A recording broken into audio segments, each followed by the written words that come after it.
gives me my next term, which is the constant term 10. So negative 40 plus 50 is what's going to give me my constant term. Okay, and notice we can't multiply anything by x to just get a 50 because there's already an x here. So that means that this must be my remainder. Okay, so let's do our little highlighting. This is our divisor. Our divisor went down this side. Okay, this is our quotient right here. And we have our remainder right here. Okay, so our solution, or a quotient, is going to be made up of our 3x squared plus 10x plus 20 with our remainder added on divided by our divisor. Okay, so we've got our divisor. Oh, sorry. Divisor,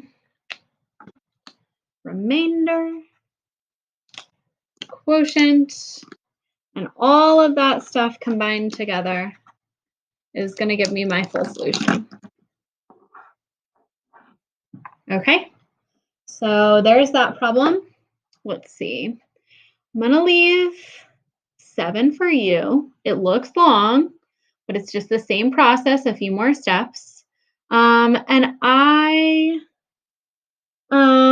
let's see, maybe I'll leave 7 and then this last one for you, but I will explain the concepts behind the last one before I just let you go. So let's move on to number 8.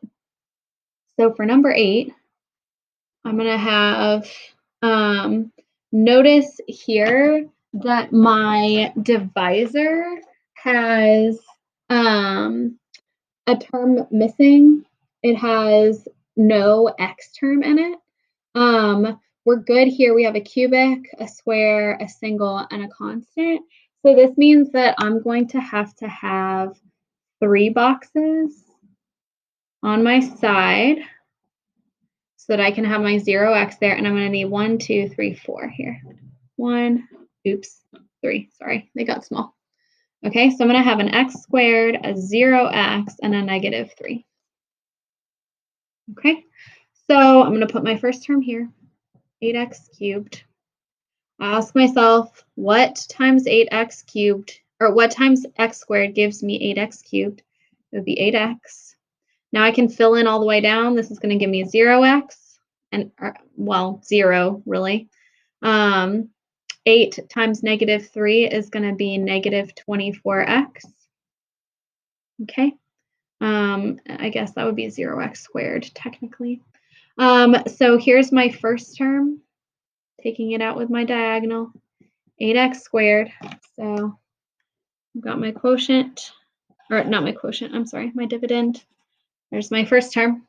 Now I look at my first diagonal and I look at my square term. I need this to add to 5x squared.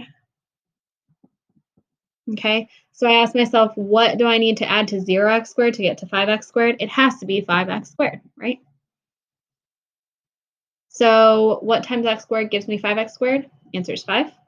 Multiply by down. So I'm going to have 0x. 5 times negative 3 is going to be negative 15. Then I need to circle in this diagonal. Negative 24x plus 0x is negative 24. This needs to add to negative 12. Ooh, I'm running out of room. Sorry. Negative 12x. So what times, or what plus negative 24x gives me negative 12x? That answer is going to be positive 12x.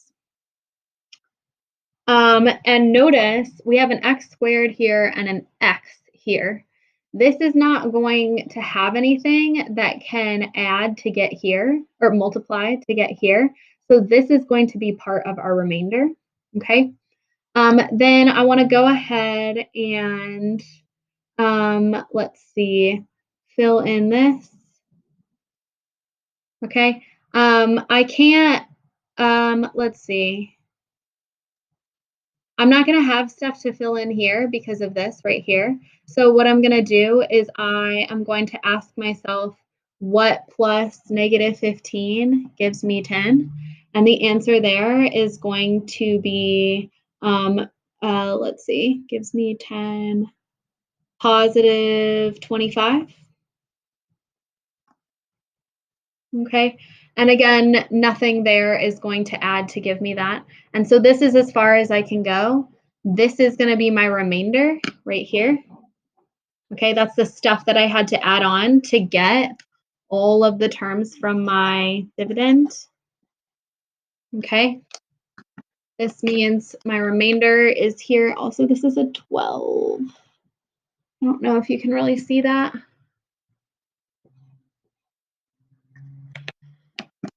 So that's my remainder.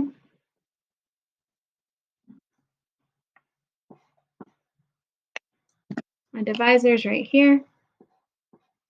And it went along right here.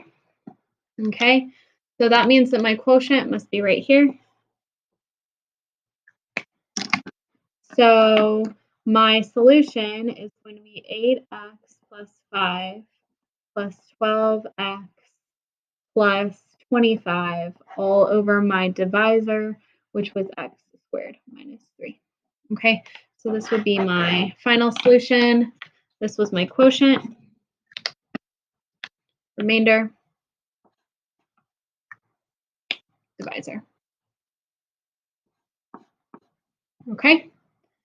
All right, so now let's talk through the very last one. It says, given that the area of the rectangle is this, and the length is this, find the width. So remember that area is equal to length times width, right? Okay. It tells us that the area is x squared plus 5x minus 14. It tells us that our length is x minus 2. So all I'm doing is I'm filling in for the variables. This one was my area. This one was my length. And I'm looking for my width. In order to solve for width, I can divide both sides by x minus 2. Okay, they cancel out on the left, and this means that my width is going to be equal to x squared plus 5x minus 14 over x minus 2. Now notice I have set up a division problem. I'm taking this polynomial and dividing by this polynomial. So this one is going to be my dividend, my divisor.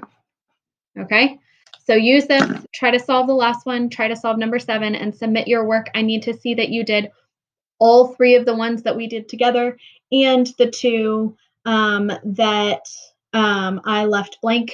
So please go ahead and do that, and good luck.